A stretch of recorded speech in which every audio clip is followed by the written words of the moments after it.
Napakahalaga ng obedience and purity. Hallelujah. So number 2, Daniel and his friends displayed obedience to God and maintained their purity. So hindi sila napadala doon sa tukso o doon sa alok na inialok sa kanila. Pinakita nila yung totoong pagsunod sa Diyos at napanatili nila yung kalinisan ng kanilang pagkatao. Sabi dito sa 1:8 ulit, Daniel 1:8, "But Daniel was determined not to defile himself by eating the food and wine given to them by the king. He asked the chief of staff the permission not to eat these unacceptable foods." Sabi sa Tagalog, ngunit pinasya ni Daniel na hindi siya kakain ng pagkain o iinom ng inumin na galing sa hari upang hindi siya marumihan. Kaya nakiusap siya sa punong tagapangasiwa na payagan siyang huwag bigyan ng pagkain at inuming yun. Number 3, makita natin na lesson sa Daniel chapter 1. Daniel and his friends experienced the sovereignty of God. Why? Because they showed faithfulness to God, their integrity, their obedience, and their desire to be pure before God. Pinakita ng Diyos ang kanyang pagiging hari at makapangyarihan kina Daniel dahil sa kanilang ginawa. Daniel and his friends experienced the sovereignty of God. Sabi sa Daniel chapter 1 verse 9, "Now God had given the chief of staff both respect and affection to Daniel." Alam nyo, kapag ikay matapat sa Diyos at ang iyong meron kang banal na pagkatakot sa Panginoon, He will make even your enemies at peace with you. You will find favor before man. Kasi ang Diyos ang kikilos eh. Kasi kapag ikaw meron kang fear of man, delikado yun. Amen po ba? Ibig sabihin mas mataas ang takot mo sa tao kaysa sa banal na pagkatakot mo sa Diyos. Dapat lagi mas higit ang pagkatakot mo sa Diyos kaysa sa mga tao. Alright. Verse 9 ng Daniel chapter 1 sa Tagalog, "Niloob naman ng Diyos na panigan si Daniel ng punong tagapangasiwa ng palasyo." This is in answer to the prayers of Daniel and his friends. Kapag ikaw ay dumulog sa Panginoon, kapag ikaw humingi ng tulong sa Panginoon, huwag kang matakot sa susunod na pwedeng mangyari kasi mag-i-intervene na ang Diyos on your behalf. They found favor. Because God was with them. Ano sabi sa Daniel 1:17? "God gave these 4 young men an unusual aptitude for understanding every aspect of literature and wisdom. And God gave Daniel the special ability to interpret the meanings of visions and dreams." Actually, sila ang nag-rule spiritually sa Babylon without the king knowing it. The 4 of them. Why? Because they are the children of God. Amen po ba? They are in a foreign land, pero because God was with them, they were able to manage the spiritual realm. They became high officials of that land. Amen po ba? How did they govern? Because of their faithfulness to God and their integrity and because of their prayers, I believe. Ito po yung tinuturo natin sa mga equipping natin, You may be few, but you control the atmosphere. Amen mo ba? We may not be 32,000 people like the army of Gideon. Amen po ba? This 4 young Hebrew men, 4 nga lang sila eh. But who governs the entire nation? The 4 of them. Because God was with them. Because of their integrity, their faithfulness, and their willingness to stay pure and clean before God. Importante po yung mga pinag-uusapan natin na ito, mga minamahal. Kasi sa mundong ito, minsan lang tayo dadaan dito, huwag ka na magpadungis. Amen po ba? Minsan lang tayo dadaan sa mundo nito, huwag mo nang ibenta yung birthright mo. minsan lang tayo dadaan sa mundong ito. Hindi mo nga alam kung hanggang kailan na lang tayo dito eh. Huwag ka na mag-compromise. At huwag mo nang, ibig sabihin, wag mong ipareprogram ang identity mo as a child of God to the systems of this world. Kaya lang, ang reality, mga kapatid, gaano kahaba ang screen time? Oras na ginugugol na. Sabi ko nga talagang parang may dopamine talaga, may addiction yung screen time di ba? No? The programmers know kung saan ka nahuhook. Kapag ka nag-YouTube Reels or Facebook Reels, kung ano yung kinahihiligan mo, yun ang labas ng labas. Halimbawa, nahilig ka sa pagluluto, nakikita nung program na gusto mo yun. So, maya-maya, ganun ka na ganun. Ang gaganda na niluluto, adobo, tinola, no? May mga nagva-vlog sa restaurant na masasarap. Mamaya naisip, isang oras at kalahati na. Tapos yung leeg mo, tigas na, no? Hindi ka na makakilos. Why? Nasa-satisfy kasi, there's something is being satisfied on your brain which is addictive na dun sa screen time natin. Amen o aray? Unstoppable. Now, unnoticeably, the system of the world, like in the time of Daniel, nire-reprogram ang lahat. Even yung maliliit na bata, maririnig mo, my phone is surrounded with cyborg. Mga English-speaking pa. No? May mga nilalaro nila na mga games, no? May mga, ewan ko ako, ano ba yung roadblocks na yun? No? Roblox ba yun? Whatsoever. Di ba?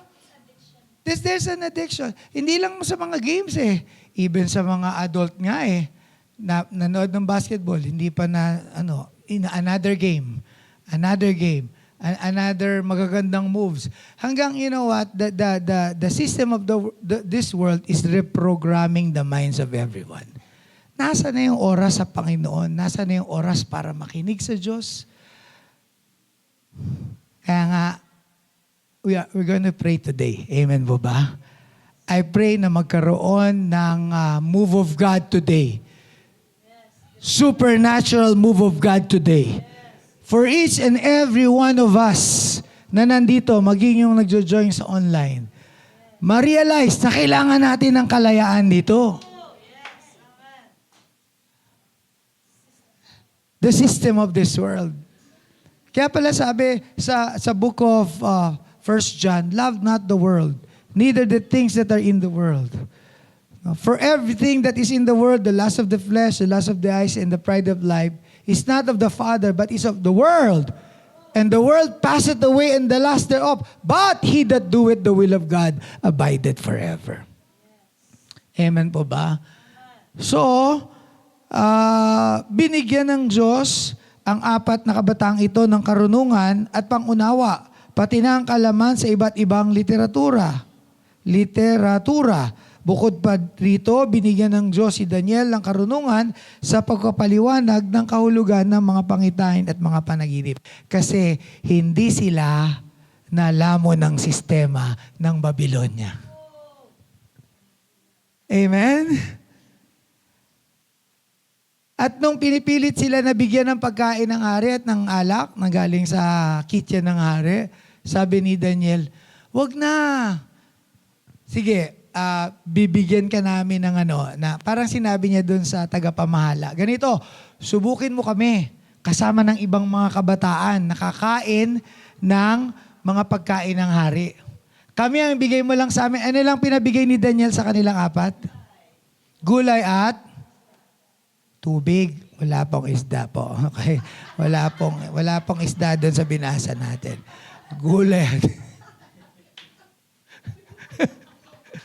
gulay at isda.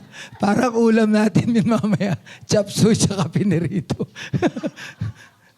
Gulay at tubig po. Gulay at tubig. Sa ilang araw po, binigyan ni Daniel? 10 araw. Sa 10 araw, yun lang kakainin nila. Gulay at tubig. Di nag-alala ngayon yung tagapamahala. Nako, baka naman manghina kayo at makita kayo ng hari na nangayayat kayo at hindi kayo kasing lusog ng mga pinakain na masasarap na pagkain. Pag nangyari yan, mapupugutan na ko ng ulo. No? Sabi ni Daniel, huwag ka mag-alala.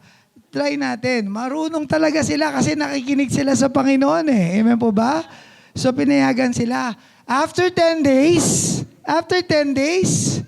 ang sabi nung binasa natin kanila, they are fatter. Kaya hindi lahat ng nagugulay lang pumapayat. Sila tumaba. Hindi, nagbibiro lang ako. Ibig sabihin, hindi, sa ASB, they become fatter eh. Diba? Gulay at tubig, lumaki, no? Tumaba sila. Ibig sabihin, mas malusog sila kaysa dun sa mga kumain. At nung nagkaroon ng tines, sino ang mas matalino? Sino ang mas sharper? No? They are 10 times better than the other youths.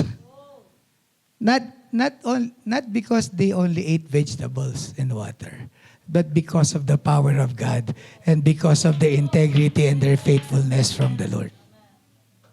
Amen. Faithfulness, integrity, hindi po natin matatawaran yan bilang isang Kristiyano. Napakahalaga po niyan. Napakahalaga po ng mga bagay na ito. No?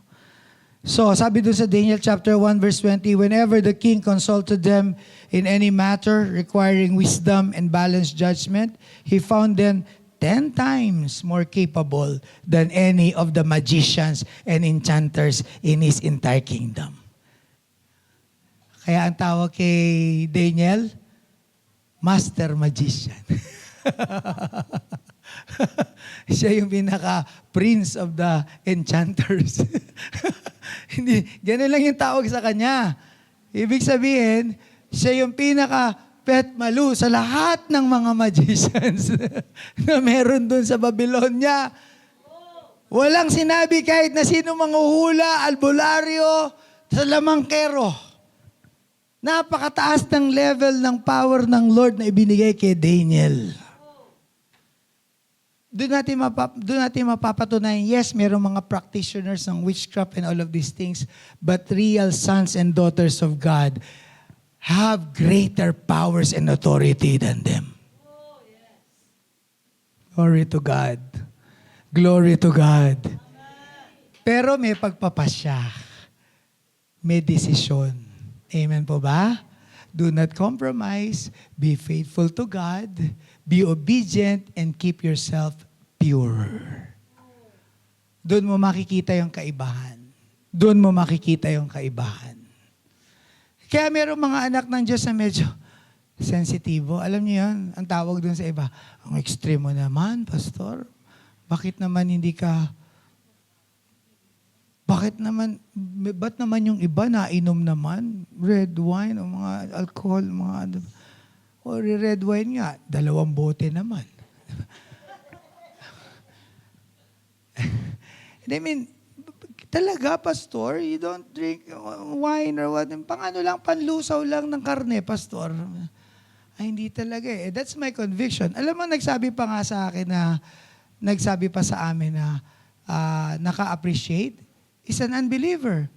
Ay, siguro, pastor, for purity, Yan. No, for holiness. Sabi ko, hindi na ako sumagot. But that's my conviction. Because I have been a drunkard before and I know pag may excess ng wine, it leads to debauchery. Kaya sabi sa Ephesians, do not be drunk with wine. It leads to debauchery. Sa mananggagaling yung malaki, edi sa maliliit, nagsimula sa patikim-tikim. Kahit naman lahat ng addiction, nagsimula sa maliit eh. No? Even the addiction to pornography, galing lang yan sa maliliit na mga temptations until na-trap ka. May pain eh. May pain. Kaya, kailangan natin talaga na matutunan tong lesson sa Daniel chapter 1.